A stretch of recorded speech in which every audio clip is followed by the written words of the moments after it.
Hey guys, so today you and I are going to talk about my work and how demanding it is. So let's get into it. So the question in question was, Frederick, as a software developer and a team lead or technical manager, how demanding is your job, and do you have any tips for dealing with it?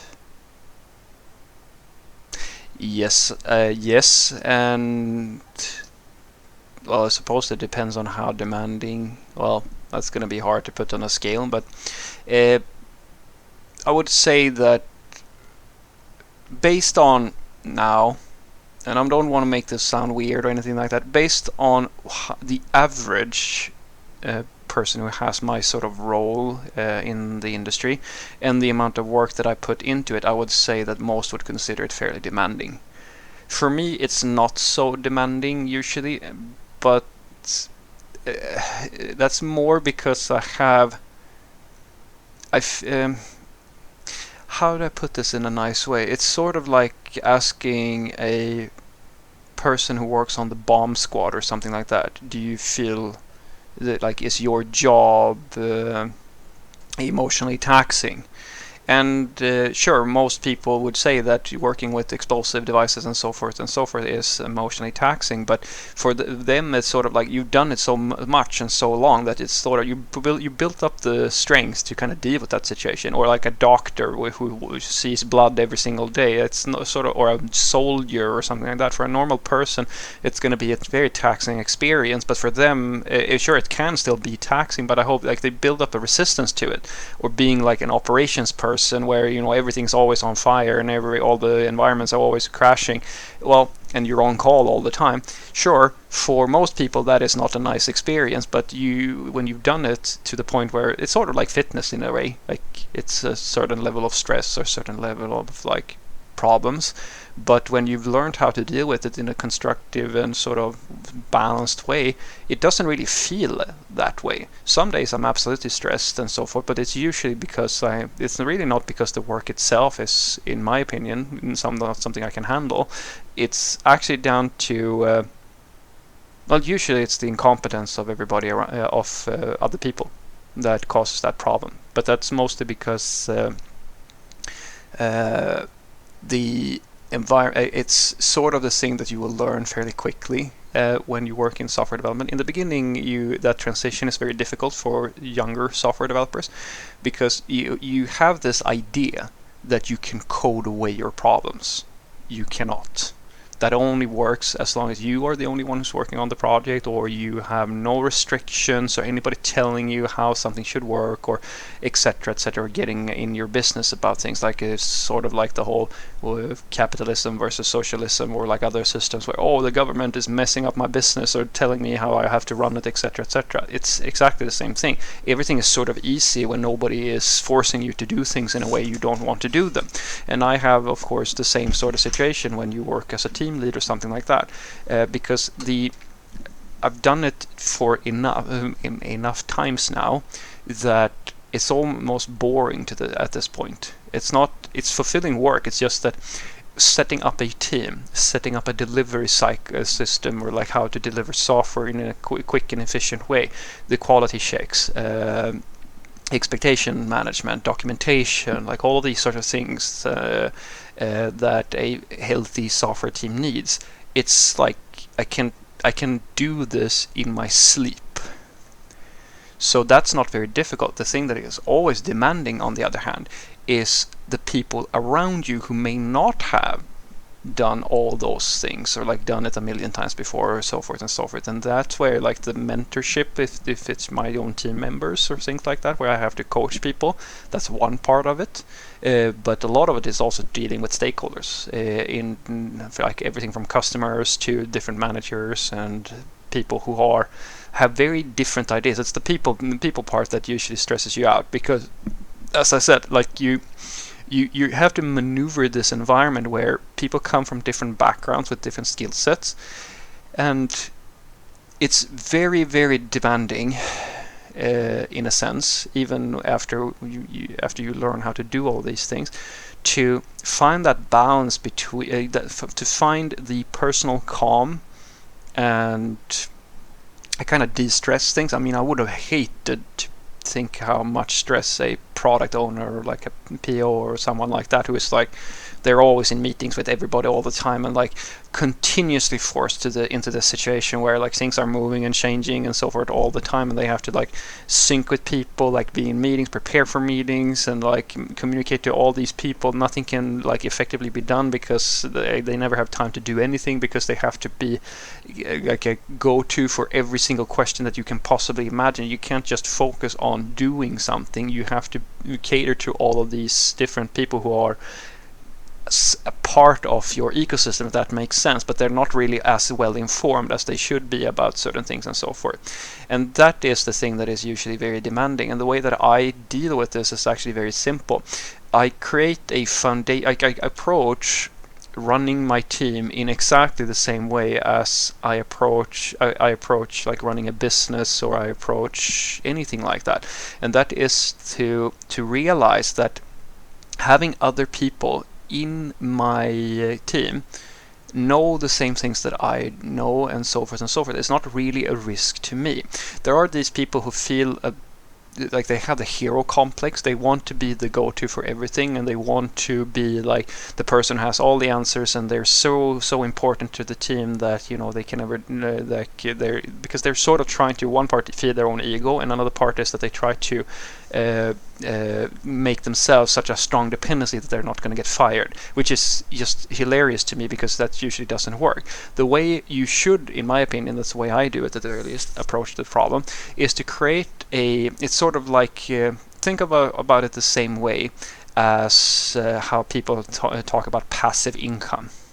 The perfect business is a business where you start it, you build it into something that is successful, and then you leave it behind, basically, and it just basically pays you. It just runs. You can check in on it just to make sure that everything is working the way you want it to, but for the most part it's already working so well that you're basically just a trust fund kid who gets like buckets and buckets of money. I run my team in the same way, where when I start when I build the team, it's very simple. I pick the people that I know is going to be a good fit for the team. I make sure that I document all the things that I have to do as a team lead, or like a manager or something like that. Anything that I can write down into a very easy to digestible step-by-step guide. Everything that I know that like new people who are joining the team are going to ask about, like onboarding guides, like all that stuff. I write it down. We have a continuous reviewing process, and we share that knowledge. In other words, it's not me who's doing it. We do it on a rotation. We do it usually on a monthly basis, where 1 month it's me who's doing the review of all the internal processes, the documentation and stuff like that, and another month it's somebody else, so that I become less of a dependency. Because the thing that people don't really realize is the same sort of thing with leadership in management and so forth. Guys, your CEO may not necessarily be the smartest person in your company, but they have the job, so they have all the power because they have the role. It's the same thing with you as a tech lead. You don't have to prove anything to anybody. You just have to make the team work. And in many cases, it's actually smarter for you to delegate a lot of that responsibility, just as your manager delegates to you. You should never, in my opinion, get to a point where you don't know how things are working. I have a very strong principle, and that is that I should be able to do the job of the people working with me. It's just that I don't want to be put in a situation where I have to do it.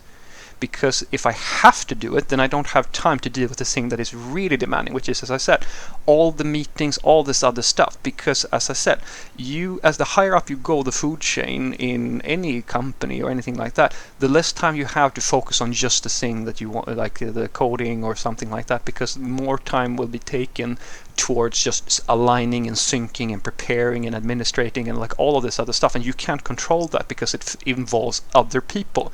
So you have to create a really strong foundation for yourself. As I said, it's very similar to how like really big companies or things like that work.